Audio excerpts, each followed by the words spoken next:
Good morning, guys, and welcome back to Busch Gardens Williamsburg again, where we're trying again to get on Pantheon. This is our third time, and today it's about 10 a.m. The wind is still, for the most part, little breeze up from the river, but it's not too bad inland, so I'm hoping that it doesn't shut the ride down again. So we've been waiting for a really long time to get on this ride, and we're crossing our fingers that we will actually get to get on this ride today. I'm Tim. I'm Katie. And we do things like this, weather permitting. It is exciting that it's open, but it does kind of hurt for theming.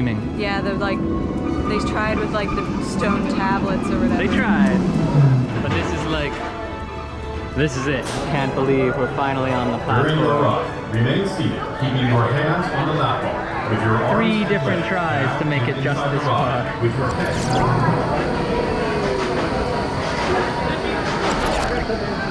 Welcome back.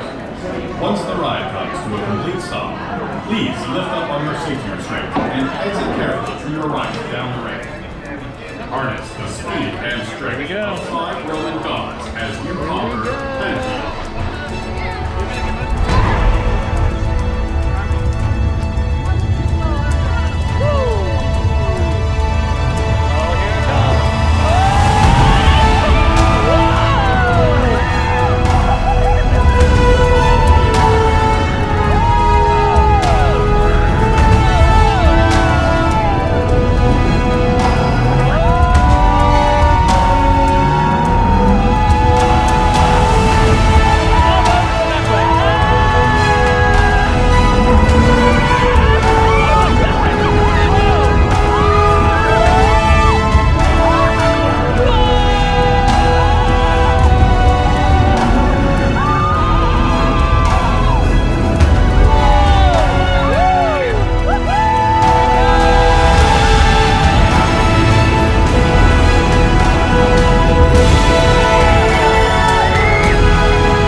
Okay, so that was our first ride on Pantheon. The spike was a cool element. The reverse launch is over the bunny hills was quite a feeling. A lot of ejector air. If this had theming, I would say it would be like the knockout ride of the park. But as it stands now, I think my vote's still gonna go for Bolton because it's just such a fun ride and it's so well themed. I think they ran out of money in the middle of construction because you can tell that they started to add theming elements and then they just stopped dead and they were like, queue's enough, it's fine. And even the queue is a little bit lacking. But the ride itself, fantastic, just needs a touch of rock work and I think it would be over the moon good. As it stands now, it's close to the sun good. Yeah. And I will definitely do it again. And a new credit for us. New credit! Ha! Yeah.